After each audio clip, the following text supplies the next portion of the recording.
घाट घाट पर कपड़ा बदले, कोस कोस पर बाणी, हर प्रदेश में लंबा फेंके, मोदी जी हैं वो प्राणी। कार्यक्रम पर चलेगी तो चलेगी, नहीं तो कोई सरकार अगर मंदिर मस्जिद बनाने लगे, मंदिर बना के मस्जिद तोड़ने लगे, गुरुद्वारा में जा कर के चर्च को तोड़ने लगे, तो समझिए कोई बहुत बड़ा स्कैंडल को छुपाना चाहते। अगर हैजा कलरा के सुई हम लोग की सरकारें नहीं बनाई होती तो जितने ही संधि हैं सब कुरकुरे की तरह टेढ़े मेढ़े पैदा होते हैं। आप सामना तो करिए उनका, तो आप सामना करने से भागते हैं और केस करते हैं जाके।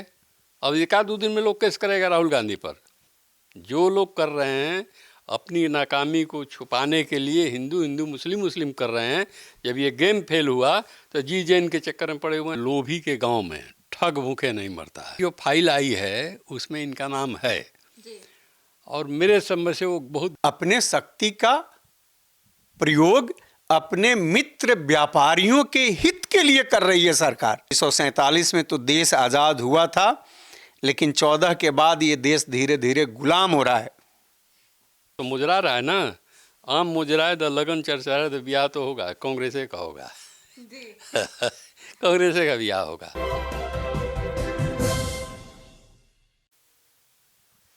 नमस्कार, आप देख रहे हैं सिटी पोस्ट लाइव। मैं हूं सृष्टि राज।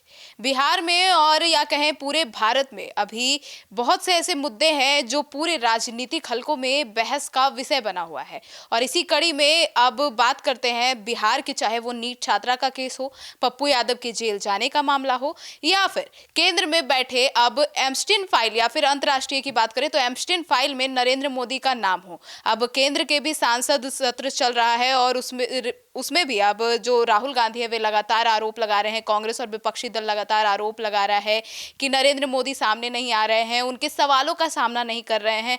वहीं बिहार विधानसभा में भी विपक्षी विधायकों का विद्रोह जारी है। अब आइए इस पूरे मुद्दे पर विस्तार से बातचीत करने के लिए हमारे साथ मौजूद हैं कांग्रेस के दो अनमोल साथी, अनमोल रतन, जो कि इस पूरे मुद्दे पर बातचीत करने के लिए हमारे साथ मौजूद हैं, अरुण पाठक सर, जो कि वरिष्ठ नेता और साथी भी रह चुके हैं कांग्रेस के, और पटना हाईकोर्ट के एडवोकेट जो है हमारे साथ डॉक्टर सत्येंद्र कुमार सर भी मौजूद हैं। तो सर बात करते हैं, अभी फिलहाल बिहार में अभी पप्पू यादव का मुद्दा हो या केंद्र में राहुल गांधी और नरेंद्र मोदी का मुद्दा हो, क्या कहना चाहेंगे इस पर सर? देखिए, मेरे समझ से लोभी के गांव में ठग भूखे नहीं मरता है जी। तो आधे अंधभक्त जो अभी मोदी जी सुनाना चाह रहे हैं वो सुन रहे हैं, लेकिन माननीय प्रधानमंत्री जी की हिम्मत नहीं है कि वो राहुल गांधी का सामना कर सकें। लोकसभा में होता क्या है कि पक्ष और विपक्ष आमने सामने होता है। मोदी जी की कमजोरी क्या है कि वो बिना टेली प्रमोटर के बोल नहीं सकते हैं, इसलिए राहुल गांधी के सामने जाने से वो घबरा रहे हैं। लेकिन राहुल गांधी एक ऐसा शख्स है कि 500 मीडिया भी रहेगा या कोई रहेगा तो उनकी कैपेसिटी है 1.5 घंटा लगातार बोल सकते हैं, इसका जानकारी है। तो ये लोग पहले किया था कि इनको पप्पू साबित कर दें, और इसके लिए ये लोग अरबों रुपया मीडिया से लेके हर तंत्र पर खर्च किया, लेकिन स्वयं पप्पू बन गए। अभी जो फाइल आई है उसमें इनका नाम है और मेरे समझ से वो बहुत घृणित फाइल है, इसलिए इस डर से भी वो जाना नहीं चाहते हैं संसद में। और बहाना क्या बनाए कि कुछ महिला सांसद दांत काट लेगी, महिला सांसद दांत काट लेगी। हाँ, उसके डर से, जैसे कि लोकसभा के माननीय स्पीकर महोदय ने कहा कि 3 गो महिला सांसद दांत काट लेगी, प्रधानमंत्री आप बताइए। तो ये तो बहाना है। चूँकि मैं कांग्रेस में हूँ और 30-35 साल का मेरा भी राजनीति है, ईस्ट वेस्ट नॉर्थ और साउथ कि जितनी महिलाएं सांसद है, चाहे पक्ष में हो विपक्ष में, कम से कम मैं जानता हूँ सबको, कोई दांत काटने वाली नहीं है। एक ज़माना था जब फूलन देवी जी थी तो हो सकता है वो दांत काट लें, लेकिन मैं समझता हूँ कि और जितनी सांसद महिलाएं हैं बहुत सभ्य हैं, बहुत सुशील हैं, सुशोभित भी हैं। वो लोग ऐसा कोई व्यवहार नहीं करेंगी। लेकिन ये इनके राहुल गांधी के डर कि उनका आमना सामना न हो जाए, इसके लिए माननीय प्रधानमंत्री जी हाउ छोड़ के महिला के दांत काटने के डर से प्रचारित करवाए। पूरे मीडिया में प्रचारित हुआ कि भाई 3 को कोई महिला सांसद है, नाम नहीं आया। तो वो दांत काट लेंगे, प्रधानमंत्री जाएंगे। तो इसलिए लोकसभा स्पीकर के आप मत आइए। सर आपको क्या लगता है कौन वो 3 महिलाएं हो सकती हैं? है ही नहीं, काल्पनिक बात है। कोई सांसद महिला सांसद नहीं है। मैं तो कहा कि पक्ष और विपक्ष सभी महिला सांसदों को जानता हूँ मैं, चाहे वो राज्यसभा हो चाहे लोकसभा हो। ये लोकसभा में एक हमारी धर्म की बहन है रंजीता रंजन, छत्तीसगढ़ से राज्यसभा हैं। इतनी सुशील महिला है, इतनी अच्छी जानकारी उनको है, इतना सुंदर बोलती हैं कि प्रधानमंत्री सामना नहीं करेंगे उसका। वो मेरी छोटी बहन होगी, हमको बड़ा भाई मानती है। वो कौन सा महिला है वही बता दे, भाजपा वाले बताएं हमको कि कौन महिला दांत काट सकती है। कोई नहीं, ये बहाना है। और फिर वो विदेश के दौरा पर चले गए सिर्फ सांसद के डर से। संसद में जनता का प्रतिदिन करोड़ों रुपया खर्च होता है चलाने में, इसको उपयोग में लाना चाहिए, देश के जनता की भलाई में लाएं, देश की भलाई में लाना चाहिए। लेकिन नहीं, वो तो विदेश चले गए। राहुल जी ने एक किताब किताब लगातार वो मीडिया में भी आ रहा है, मीडिया में भी आ रहा है। वो अब भाजपा वालों का कहना है कि किताब प्रकाशित नहीं है। अरे किसी विद्वान आदमी का कहना है, पूर्व सेनाध्यक्ष का है, उसने जो कहा है, उसने जो इसमें लिखा है उसका अध्ययन तो करिए। तो शायद सुने कि वो राहुल गांधी पर FIR करने की तैयारी हो रही है। तो खैर ये सब तो चलते रहता है, उनके FIR को हम लोग देख लेंगे। लेकिन मोदी जी डर रहे हैं, 2-3 मामले से डर रहे हैं। देश की जनता की जनता में आग चुका है ये बात, क्यों डर रहे हैं। लेकिन वो पीछे क्या बात है, हम तो कहे कि लोभी का गांव रहेगा तो ठग भूखे नहीं मरेगा। तो आधा तो अंधभक्त हैं अभी, उसमें से 10% टूटा है इस सब मामले को लेकर के। लेकिन अभी भी अंधभक्त हैं जो इसको प्रचार है। भाजपा करती क्या है, देखिए एक भाजपा पार्टी है, 102 उसके सहयोगी संस्था है जो प्रोपेगेंडा करती है। एक बात बोल देगा भाजपा, उसको प्रचार करने के लिए सब तंत्र जो है पूरे देश में फैल जाता है, अब प्रचारित करता है। ये तो अब इलेक्ट्रॉनिक मीडिया में जल्दी हो जाता है। जब प्रिंट मीडिया थी तो आप देखे होंगे कि एक बार संघ वाले RSS वाले लोगों ने प्रचार किया गणेश जी दूध पी रहे हैं। देश की 75% महिलाएं दौड़ के सीधे मंदिर में कटोरा में दूध चम्मच पिला रही है। गणेश जी को दूध पिलाए तो गणेश जी कहाँ संगमरमर दूध ठेगाएगा तो धीरे धीरे निकलेगा, समझ में नहीं आएगा। तो प्रचार हो गया कि गणेश जी दूध पी रहे हैं। अरे ये भाजपा वालों का चाल है, चाल चलित और चेहरा ये लोग का सही नहीं है। अब की लोग की विदाई तय है, ये कार्यकाल पूरा नहीं होगा। मैं जो देख रहा हूँ ये कार्यकाल पूरा नहीं करेंगे, संसद भंग होगा, मिड टर्म पोल में जाएगा देश। जो अभी कार्रवाई उसके मिड टर्म पोल में भारत को जाना है। फिर एक बोझ जनता पर पड़ेगी। चुनाव होता है तो जनता पर बोझ पड़ता है, जितना पैसा खर्च होता है वो सब जनता से चला जाता है, रोड टैक्स के रूप में, तेल के टैक्स के रूप में, फलना चिलना टैक्स ये वो करके तहसील लेता है लोग जनता से ही। पैसा जनता का है, ऐश करता है। बीजेपी वाले अभी ऐश कर रहे हैं, इतनी झूठ बोलते हैं लोग। झूठ को 100 बार बोलेगा, 100 बार बोलेगा वो सच साबित करने के लिए। लेकिन अब जनता सब समझ रही है, विदाई लोग का तय है, जाएगा लोग। सर तो इस पूरे मुद्दे का अब कानूनी दांवपेच क्या है? देखिए सृष्टि जी, भारतीय जनता पार्टी जो बहुत पहले से जिन मुद्दों को लेकर के इस देश में चल रही है, उन मुद्दों से स्वयं न्याय नहीं करती है तो दूसरे किसी के साथ न्याय क्या करेगी।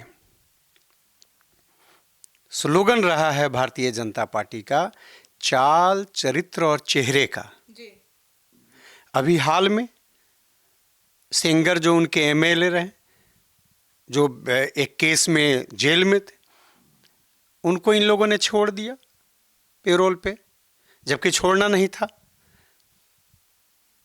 दबाव डालने के लिए उस परिवार पे जिन लोगों ने केस कर रखा है।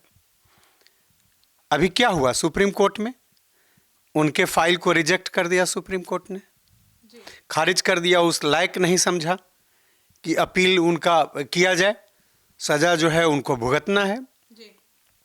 इसी तरह से ये धार्मिक मामलों पर भी जो विचार रखते रहे हैं उन पे ये चलते नहीं हैं, उसको सिर्फ व्यापारिक फायदे के लिए ही उपयोग करते रहे और शक्ति प्राप्त करने के लिए। जैसे देखिए इनका एक मुद्दा रहा है बराबर गौ हत्या बंदी का। जी। लेकिन हकीकत क्या है? अभी ओमान में इन्होंने एक एग्रीमेंट किया है बीफ सप्लाई करने का, जो हलाल करके, जब्बह करके जो मीट एक्सपोर्ट होगा। ओमान ने ये कंडीशन रखा कि बगैर इसके हम खरीद नहीं सकते हैं। तो उस कंडीशन को इनकी सरकार ने माना, जबकि ये साधु सन्यासी सब लोगों के साथ मिलकर के सत्ता प्राप्ति किया इस देश में, राम मंदिर के नाम निर्माण वगैरह पर और गोबंदी के गोहत्या बंदी के आधार पे। लेकिन अभी क्या हो रहा है? इन्हीं की जो प्रमुख सरकार के लोग हैं, उन महात्माओं को, साधु सन्यासी शंकराचार्य को प्रताड़ित कर रहे हैं। वो आंदोलन कर रहे हैं ना, गोबंदी हत्या का, गोहत्या बंदी का आंदोलन कर रहे हैं, उस पर उनको प्रताड़ित किया जा रहा है। क्यों? क्योंकि ये ट्रेड से कॉम्प्रोमाइज नहीं कर सकते हैं।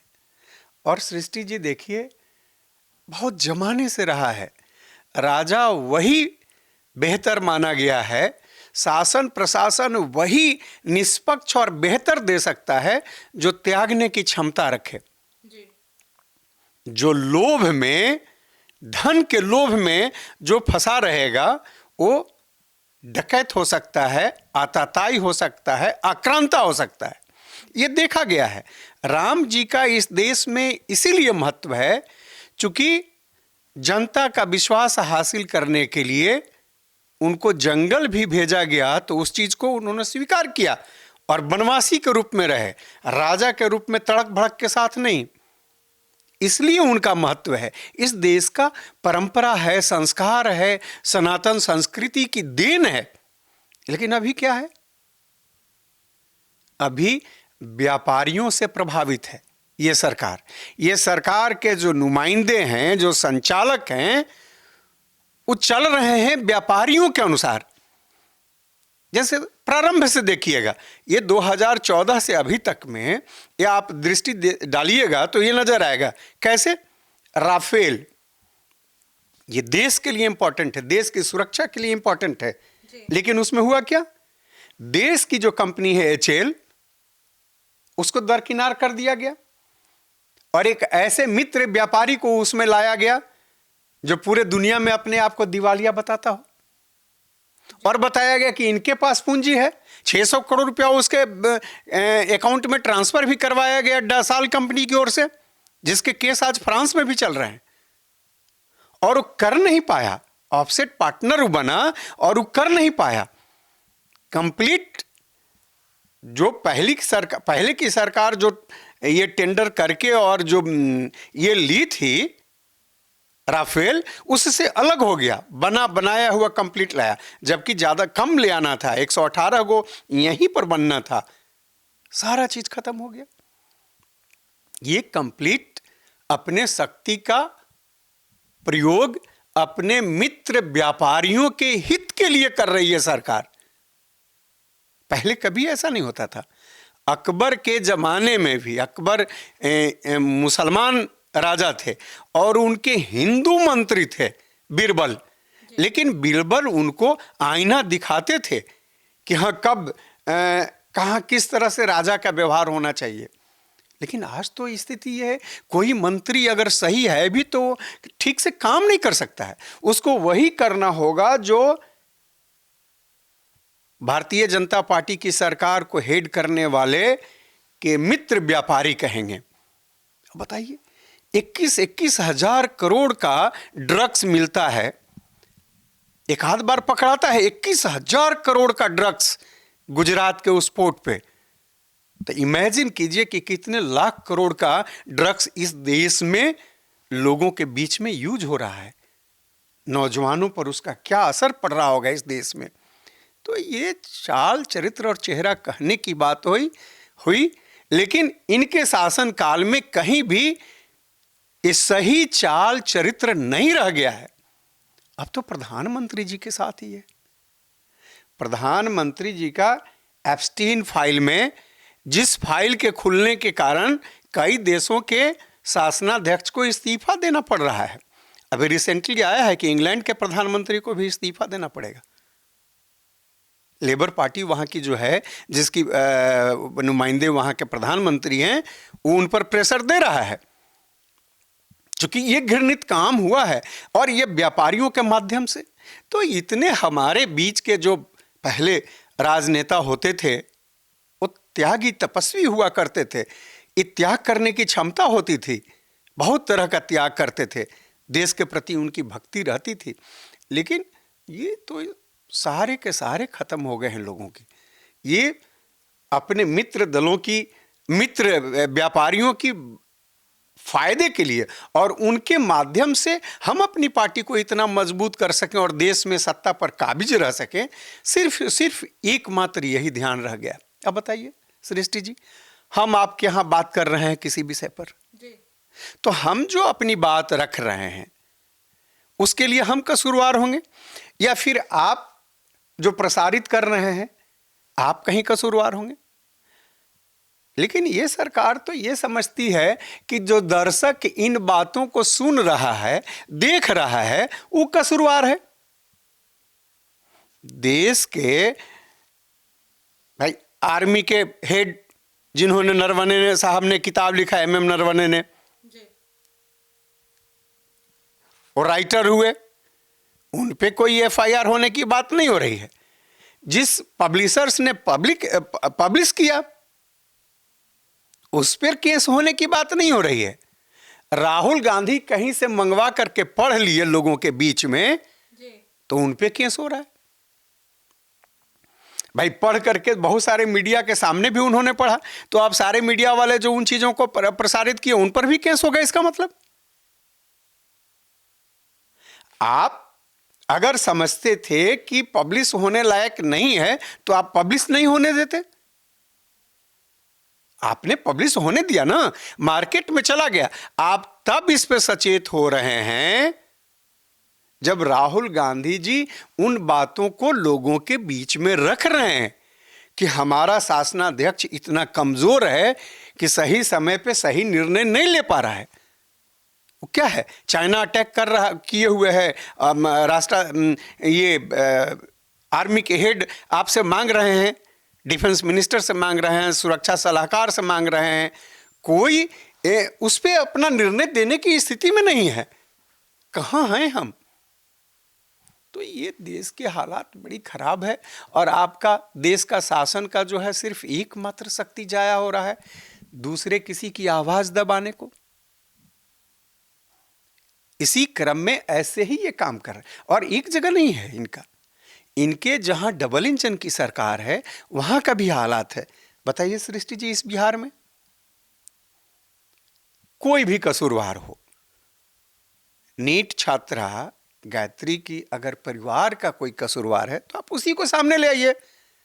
क्रिमिनल केसेज अगेंस्ट स्टेट होता है, ये व्यक्ति विशेष के सिर्फ अगेंस्ट में नहीं होता है, ये सरकार के विरुद्ध होता है, उस प्रदेश के, उस देश के विरुद्ध होता है, क्योंकि उस देश का, प्रदेश का कानून तोड़ा गया। एक व्यक्ति विशेष का कानून नहीं तोड़ा गया, इस देश का कानून तोड़ा गया। जिसने भी तोड़ा तो उसके अगेंस्ट में होता है। इसलिए कौन उसमें शामिल है नहीं है इस बात का ध्यान नहीं रखना चाहिए, बल्कि ईमानदारी से उस चीज को सामने लाना चाहिए ताकि उसका इंपैक्ट ये हो, प्रभाव ये पड़े कि भविष्य में लोग इस तरह की गलती न करें। अगर नहीं पकड़ा जाएगा तो ये इस तरह की गलतियां रुकेगी कैसे? रुक नहीं सकती है।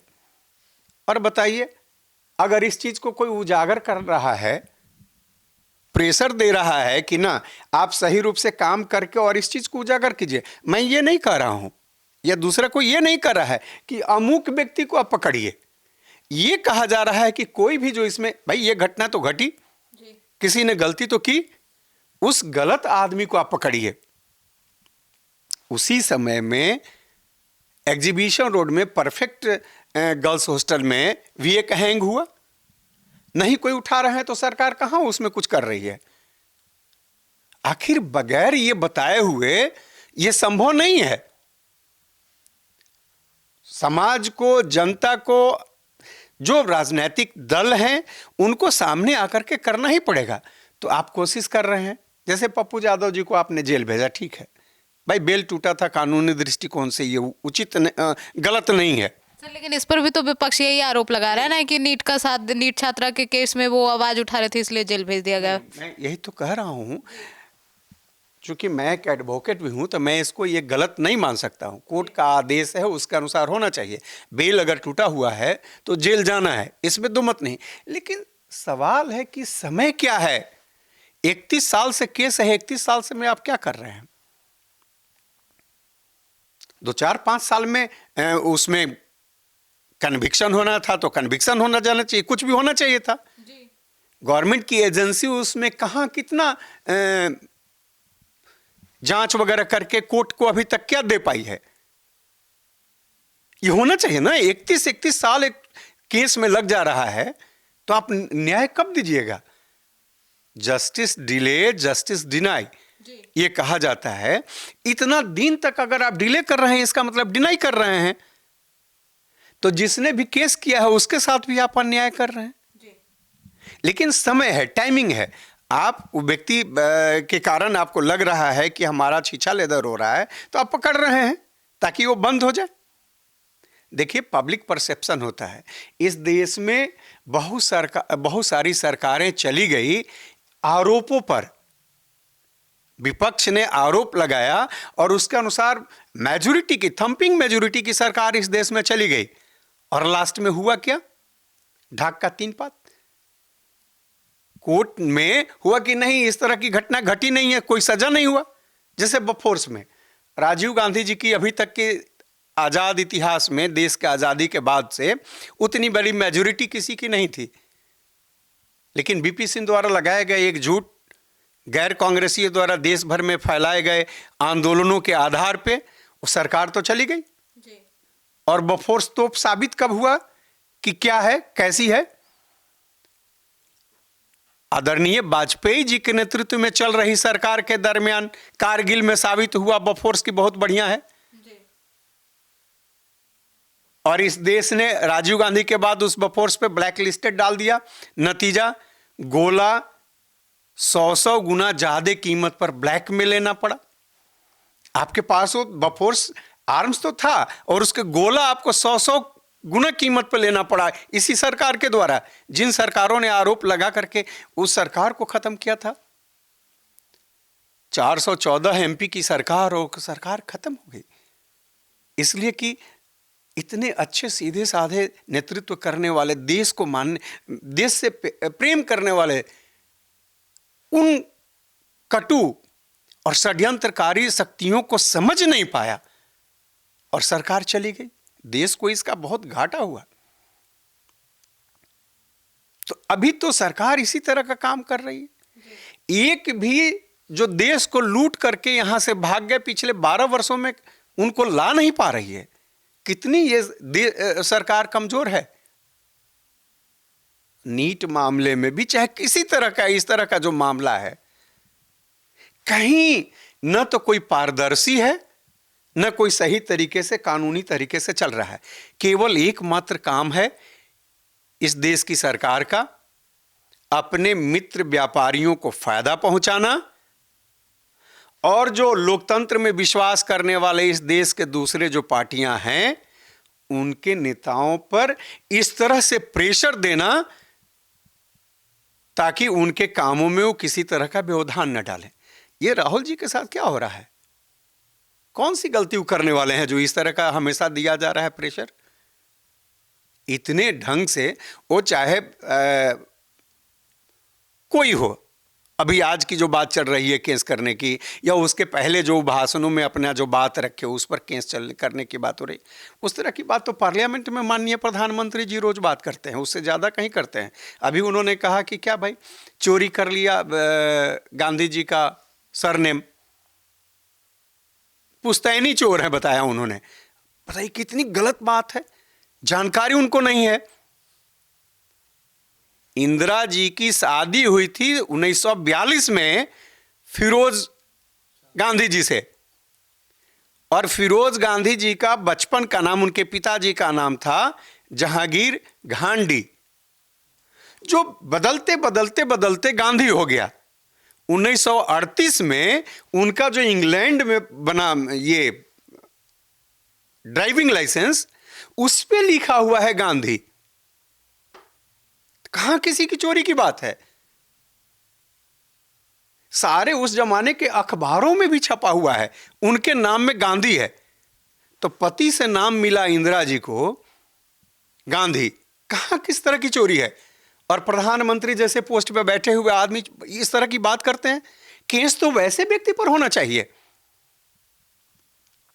इतने जिम्मेवारी वाले जगह पे बैठ कर इस तरह से बात करते हैं। तो सृष्टि जी, बड़ा ही दुर्भाग्य है कि जिसके हाथ में सत्ता है, सत्ता का सदुपयोग इस देश के लिए नहीं करके दुरुपयोग कर रहा है। आप नहीं सुने होंगे कि जिस पोर्ट पे 21 हजार करोड़ का ड्रग्स मिला, किसी पर किसी तरह की कोई कार्रवाई आज तक हुई। 50 ग्राम गांजा एक जहाज में मिल गया, पता ना वो ले जाकर के ऑफिसर रख गया या क्या, और पूरे बॉलीवुड पर हंगामा मच गया। शाहरुख खान के बेटे ही नहीं बल्कि बहुत सारे लोगों को, अंत में उस ऑफिसर को माना गया कि यह दोषी है, कसूरवार है। एसआईटी जो बना वो कहा कि नहीं, ये गलत किया है। तो इस तरह से गलत हो रहे हैं, और जहां होनी चाहिए वहां नहीं हो रहा। गलत लोगों का इस देश में बोलबाला है। वैसे ही लोग, अभी बताइए कश्मीर में कुछ दिनों पहले सारे एक फ्रॉड जो है होम मिनिस्ट्री से गार्ड्स वगैरह लेकर के, और जैसे तैसे फौज के साथ बात कर रहा था वहां कश्मीर में। एक बात पकड़ा गया किसी तरह से, लेकिन वो चला गया चूंकि उन लोगों के करीबी था। होम मिनिस्ट्री से उसको सारा चीज परमिशन मिला था। फ्रॉड था, कहीं किसी फर्जी अधिकारी बन करके घूम रहा था। इस तरह के लोगों का बोलबाला है, यहां है, काम है, चल रहा है। और सेंगर जैसे लोग हों, ऐसे लोग को बचाया जा रहा है। अस्वाभाविक है, ये अस्वाभाविक नहीं है। यहां भी देखिए, जवाब नहीं मिल पाया आज तक प्रशांत किशोर जी का। चारों के चारों मिनिस्टर हैं जिन 4 लोगों पर आरोप लगाया, वो क्लियर नहीं हो पाया। कोई व्यक्ति, एक पॉलिटिशियन है, कोई जरूरी नहीं है कि कोर्ट में लगातार वो कहां रहेगा, कितना दिन लड़ेगा। तो पॉलिटिकल चीजों को उठा नहीं सकता है, जनता के बीच में नहीं ले जा सकता है। जनता भी यहां जिता दी उन लोगों को, इन लोगों ने मिनिस्टर भी पुनः बना दिया। भाई 7वीं पास हैं या डिलीट की उपाधि लेके घूम रहे हैं। डिलीट का क्या है? पीएचडी, डॉक्टरेट ऑफ फिलॉसफी होता है, लेकिन डिलीट होता है डॉक्टरेट ऑफ लिटरेचर। ये लिटरेचर का तब पता चलेगा जब आपका कोई आर्टिकल वगैरह प्रकाशित होगा, तब उसमें देखा जाएगा कि जो आपने लिखा है वो प्रकाशित हुआ है, उसका स्टैंडर्ड क्या है। सम्राट चौधरी जी का, माननीय सम्राट चौधरी जी मंत्री हैं बिहार सरकार के, उनको डिलीट की उपाधि मिली है।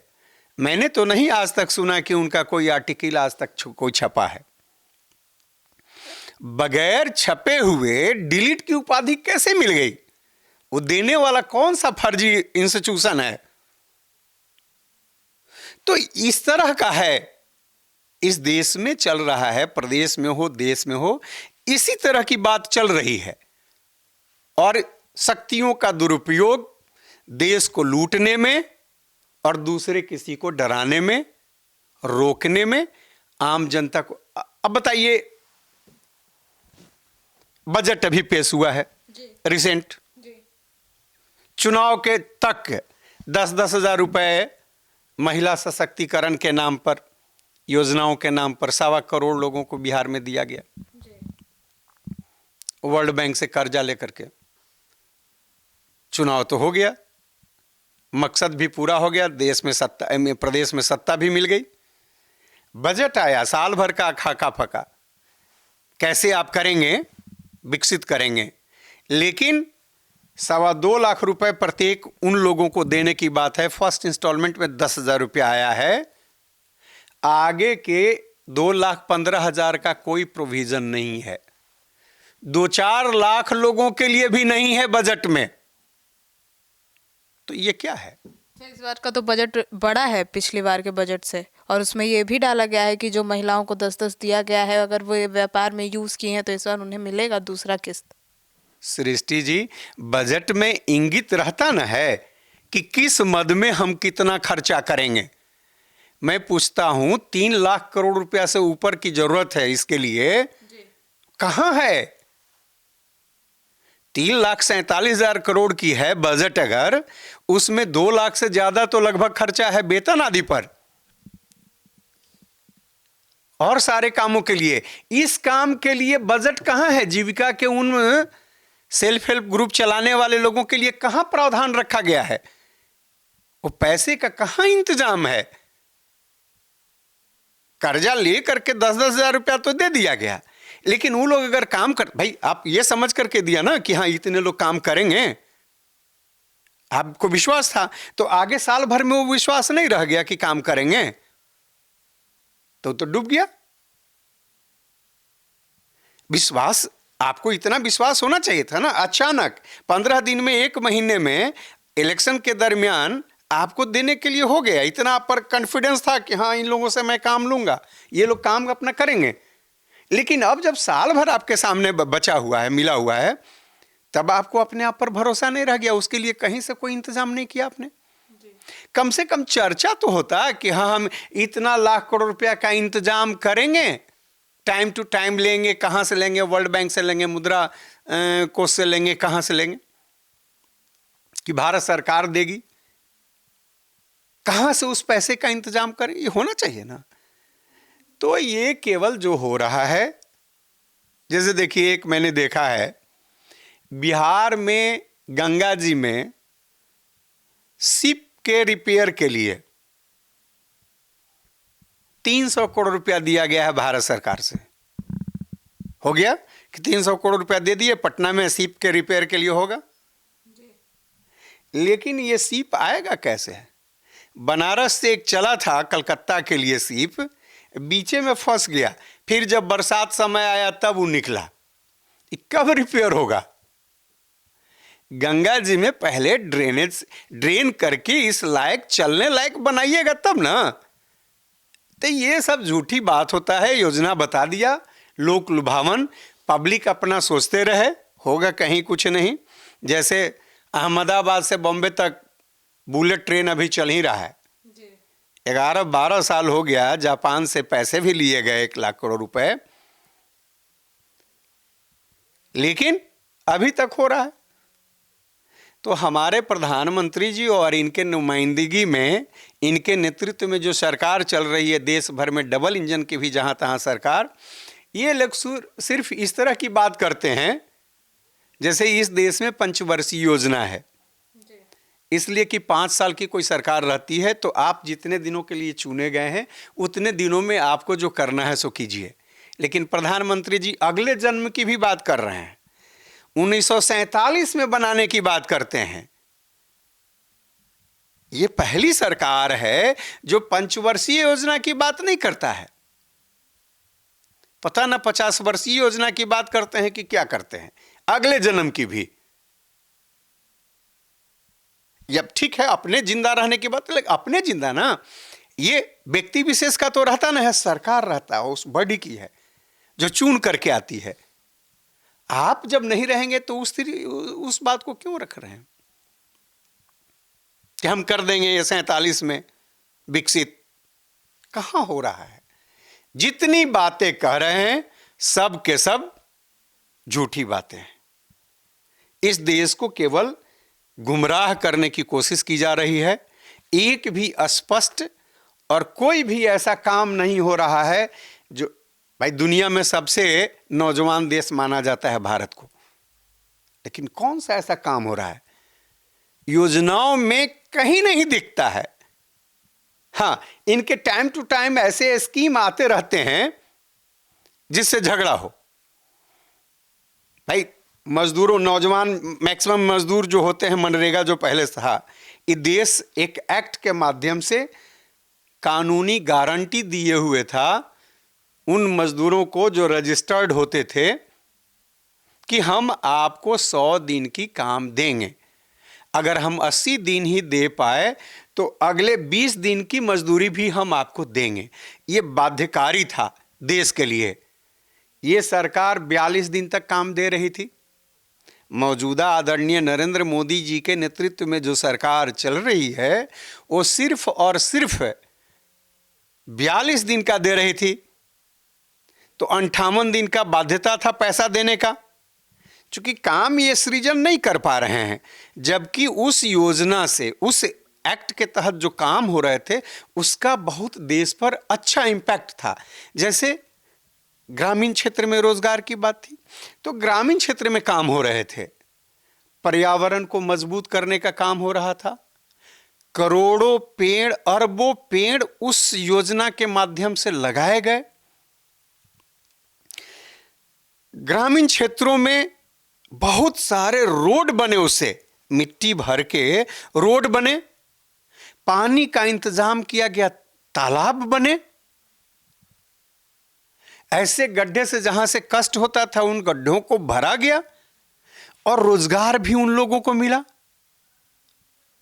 तो एक सम्मानजनक जीवन जीने का उपाय किया गया था।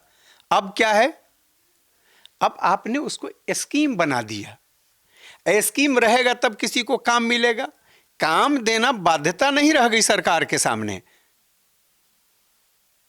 जी राम जी में नाम तो लोक लुभावन हो गया, लेकिन काम क्या हुआ? रिसेंटली सामने आया है बजट में 96,000 करोड़ रुपया मनरेगा के तहत पिछले साल अलॉट हुआ था। इस बार कुछ बढ़ता तो अबर क्या है, 30,000 हुआ है अलॉट। और कहा यह गया कि मनरेगा समाप्त हो जाएगा, स्कीम सब जो है, यानी पिछले ही बार का 30,000 करोड़ रुपया अलॉट हुआ है, नया कुछ नहीं हुआ।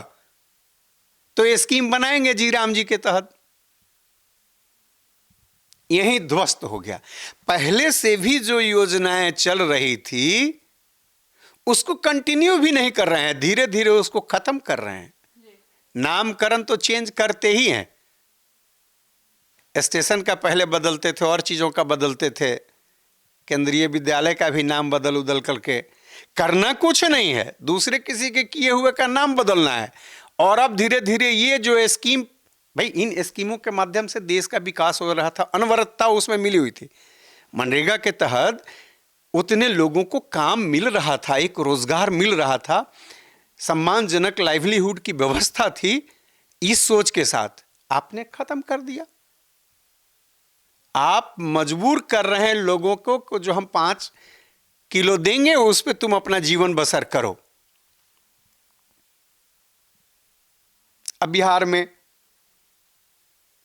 पैक्स होता है, उसके मेंबर होते हैं किसान।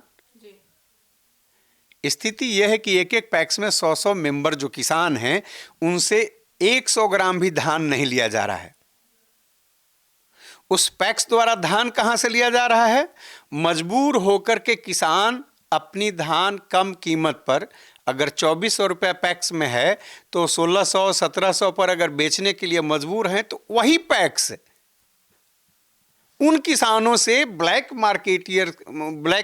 मार्केट में जो हो रहा है बिक्री, उससे ले रहे हैं और कमा रहे हैं मुनाफा।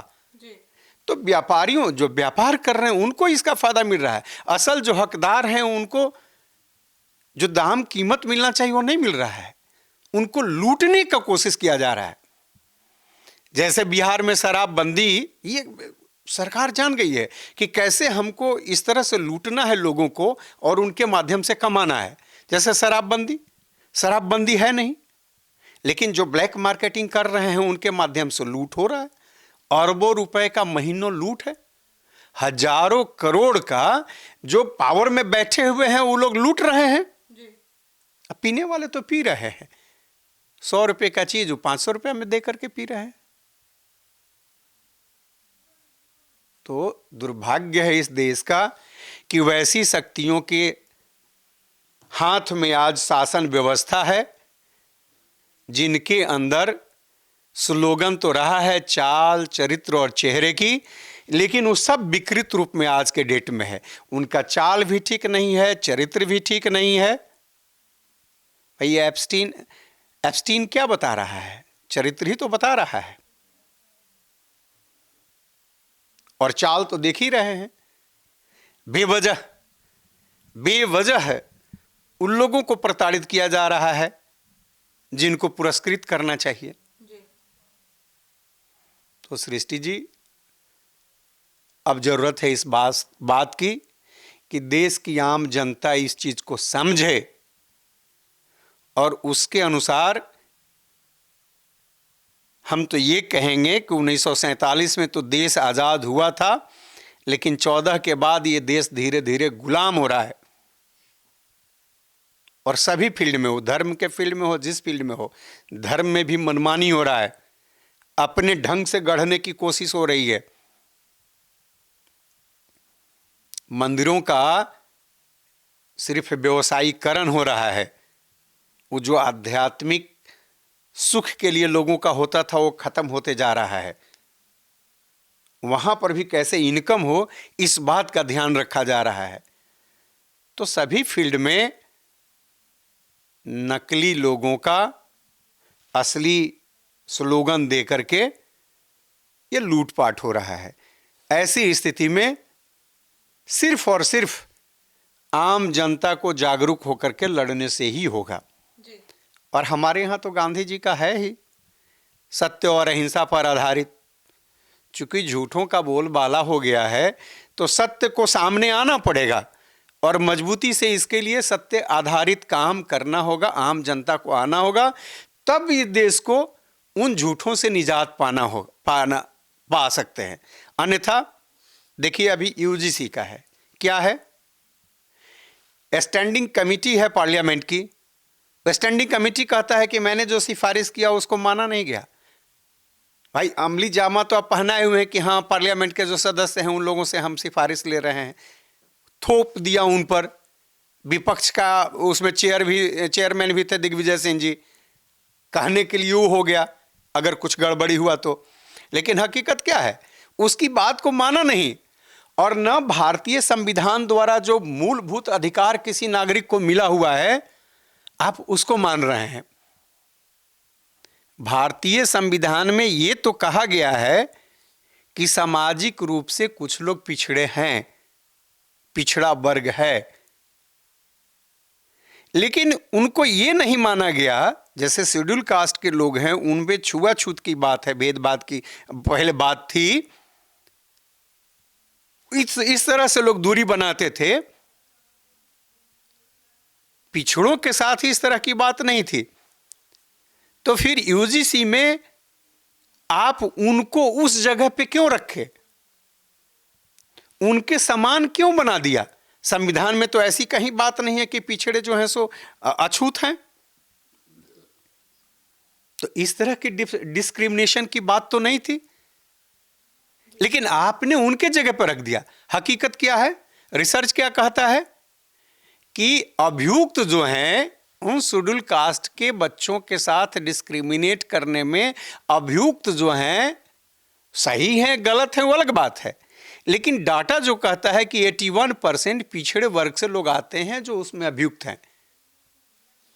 तो अब तो न्याय उन शेड्यूल कास्ट के लोगों को जो कुछ मिलता भी था वो नहीं मिलेगा, क्योंकि ये 81% तो उन्हीं की श्रेणी में हो गए।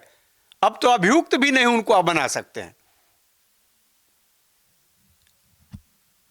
अगर आप ये करते कि किसी के साथ, वो सामान्य वर्ग के हों, पिछड़े वर्ग के हों, दलित वर्ग के हों, किसी वर्ग के बच्चे हैं, अगर उनको कास्ट से रिलेटेड अगर किसी तरह की बात आप करते हैं तो दोषी करार होंगे। तो एक रूपता मानी जाती, समान रूप से कानून मानी जाती भारतीय संविधान के अनुसार, लेकिन तो ये है नहीं। कॉन्स्टिट्यूशन के आर्टिकल 14 और 15 बी वगैरह का ये खिलाफत है। ये जो बना रहे हैं ये चलेगा नहीं, ये सुप्रीम कोर्ट में खारिज हो जाएगा। तो आप इस तरह के कानून बना रहे हैं ताकि पब्लिक के बीच में उलझन पैदा हो, एक तरह के हम मैसेज दें। ये चुनावी राजनीति के लिए, और करवा भी रहे हैं, जहां तहां आंदोलन उसके पक्ष में करवा भी रहे हैं। वे बच्चे जो इसकी हकीकत कानूनी पहलू को नहीं जानते हैं, उनके माध्यम से आप जनता के बीच में ये हल्ला हंगामा करवा रहे हैं, आंदोलन करवा रहे हैं कि इसको लागू किया जाए। ये सोची समझी साजिश के तहत जो हो रहा है, समाज में विकृति पैदा करना चाहते हैं, विद्वेष फैलाना चाहते हैं। तो ये सरकार अब रहने लायक नहीं है और इसके लिए आम आवाम को आगे आना पड़ेगा और इनके इन तमाम गलत कार्यों को रोकना होगा। और बिहार भी उसमें देश की जो सरकार है उसके साथ कदम से कदम मिला करके चल रही है। नीट का जो मामला, नीट छात्रा के साथ जो हो रहा है, जिस तरह से दबाने की कोशिश हो रही है इस घृणित कार्य को ऊपर से नीचे तक, तो मैं तो यही समझता हूं, हाँ जरूर कांग्रेस राष्ट्रीय स्तर पर भी और प्रदेश स्तर पर, और कांग्रेस ही लड़ सकती है। राजनीतिक पार्टी के रूप में कांग्रेस ही लड़ सकती है और कांग्रेस नेतृत्व के पास ही इतनी सोच है, समझ है और लड़ने की अंदर से शक्ति है। क्योंकि इसके लिए ईमानदार होना पड़ेगा लड़ने के लिए,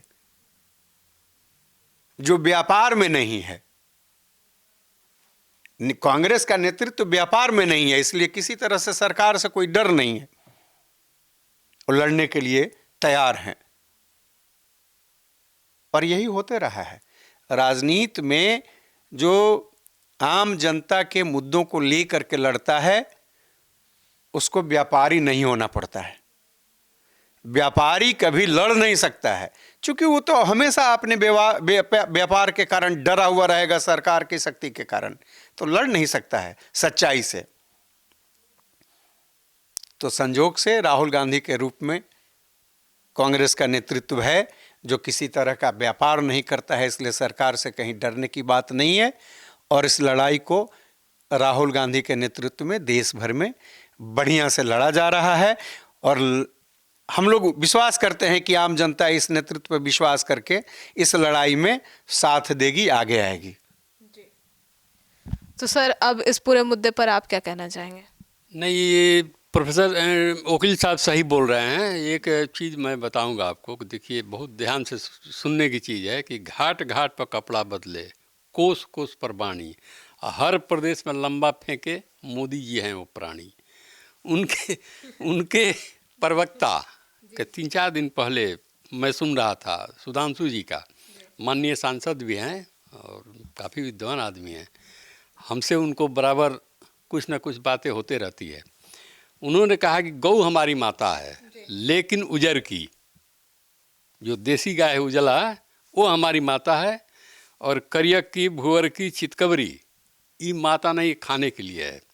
तो जिस प्रदेश से वो आते हैं, तो अभी इंडिया में सबसे ज़्यादा गौ मांस का निर्यातक प्रदेश है उत्तर प्रदेश, उसी प्रदेश से आते हैं। ये एक ऐसा डिफरेंसन है, अगर हमारी माँ काली है तो हम माँ ना बोलेंगे। हमारी माँ काली है चाहे गोरी, हमारी माँ है, माँ होती है। और ये गौ माता में भी लोग का डिफरेंसन अलग है। अब वो खाली गुजर की गाय को गौ माता मांगे ना, तो जर्सी, एक कलका, भुअर का, चितकबरी बड़ी गाय होती है, हमारे गांव में बहुत है।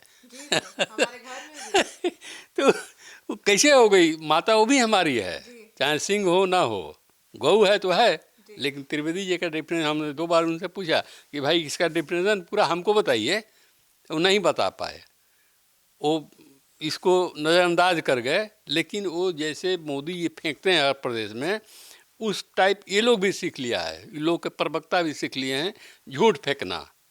झूठ फेंकेंगे तो जनता भ्रमित होगी, जनता का ध्यान भटकेगा। और एक चीज़ और बताते हैं, देखिए, कोई भी अगर सरकार, चुनी हुई सरकार, सत्य, अहिंसा और कार्यक्रम पर चलेगी तो चलेगी। नहीं तो कोई सरकार अगर मंदिर मस्जिद बनाने लगे, मंदिर बना के मस्जिद तोड़ने लगे, गुरुद्वारा में जा कर के चर्च को तोड़ने लगे, तो समझिए कोई बहुत बड़ा स्कैंडल को छुपाना चाहती है। अभी पूरी सरकार उस फाइल को, जो फाइल वहाँ पर पकड़ा गया है लोग का, उसको छुपाने में लगी है। जैसे तरह तरह का होगा, हाफ जीजन बनाने का चक्कर में थे लोग, यूजीसी के माध्यम से ये हाफ जीजन था कि इसमें दलित और ब्राह्मणों को, माने अगड़े को, हाँ, एक साथ कर दो और बैकवर्ड को पकड़ लो, ओबीसी को, ऐसे हाफ जीन ये जीन कराओ। लेकिन ये पकड़ लिया जनता, जान गया, क्योंकि साक्षरता हमारे यहाँ बड़ी है। चाहे कांग्रेस को जो भी सरकारें रही, आईआईटी बनाई, एम्स बनाई, बहुत से संस्थाएं बनाए हम लोग। अगर हैजा कलरा के सुई हम लोग की सरकारें नहीं बनाई होती तो जितने ही संधि हैं सब कुरकुरे की तरह टेढ़े मेढ़े पैदा होते हैं। टेढ़े मेढ़े पैदा होते। तो इन लोगों को सोचने का विजन नहीं है, कोई विजन नहीं। एक राहुल गांधी के डर से पूरे इतना डरे हुए हैं लोग, ये लोग, कि इसका कोई हिसाब नहीं। अरे सामना तो करिए उसका। अभी तो माने नौजवान है, अभी तो पढ़ा लिखा व्यक्ति है, उच्च शिक्षा प्राप्त किए राहुल जी हैं, आप सामना तो करिए उनका। तो आप सामना करने से भागते हैं और केस करते हैं जाके। अब एक आध दो दिन में लोग केस करेगा राहुल गांधी पर, तो हम लोग भी कहेंगे कि हम लोग को भी करो। जब जेल ही जाना है तो चलो, हम तो गांधी जी जेल गए, हम लोग के नेहरू जी जेल गए हैं, इंदिरा जी जेल गई हैं। तो जो पार्टी, जो हमारे पूर्वज नहीं डरे से गोरों से, तो हम ये राफेल चोरों से क्या डरेंगे? ये सब तो राफेल चोर है, ये लोग क्या बोलेगा? सत्ता आने जाने की चीज़ है। सत्ता में आज हम हैं, कल वो आएंगे, परसों फिर हम आएंगे। अगर गलत करिएगा, संसद में इतिहास बनता है। संसद में जो भी कोई बोल रहा है उसका रिकॉर्डिंग बनता है। अब 20 वर्ष बाद भी खोजेंगे तो रिकॉर्ड मिल जाएगा। तो यही बचेंगे नहीं लोग। जो लोग कर रहे हैं अपनी नाकामी को छुपाने के लिए, हिंदू हिंदू मुस्लिम मुस्लिम कर रहे हैं। जब ये गेम फेल हुआ तो जी जैन के चक्कर में पड़े हुए हैं। इसको तोड़ो, 3 भाग में बांट दो और करा करके राज करो। अभी नहीं चलेगा। मैंने बोला है कि मिड टर्म पोल पे ये देश जाएगा। साल भर बाद जाए, 2 साल बाद जाए, लेकिन 2 साल के अंदर मिड टर्म पोल होगा और जनता पे एक और भार पड़ेगी। और इनके मोदी जी का जो कुकर्म है इसका पर्दाफाश होगा। जनता के डोमेन में भी आएगा, सारा जनता जानेगी। इन लोगों का अंत होगा। लड़ेगी कांग्रेस ही, नेतृत्व होगा राहुल गांधी का। सरकार हम लोग की बोली तो निशाम तो मुजरा रहा है ना, आम मुजराए तो लगन चरचाए तो ब्याह तो होगा, कांग्रेस का होगा। कांग्रेस का ब्याह होगा। हाँ, इन लोग से चल नहीं पाएगा। झूठ खाली बोलता है लोग, झूठ से देश नहीं चलता है। ईमानदारी, सच्चाई और मेहनत से देश चलता है। देश का विजन होना चाहिए। कांग्रेस के पास वो विजन है, हाँ, वो चलाएंगे हम लोग। तो सुना आपने। तो अब इस पूरे मुद्दे पर आपकी क्या राय है कमेंट सेक्शन में जरूर बताइएगा। धन्यवाद।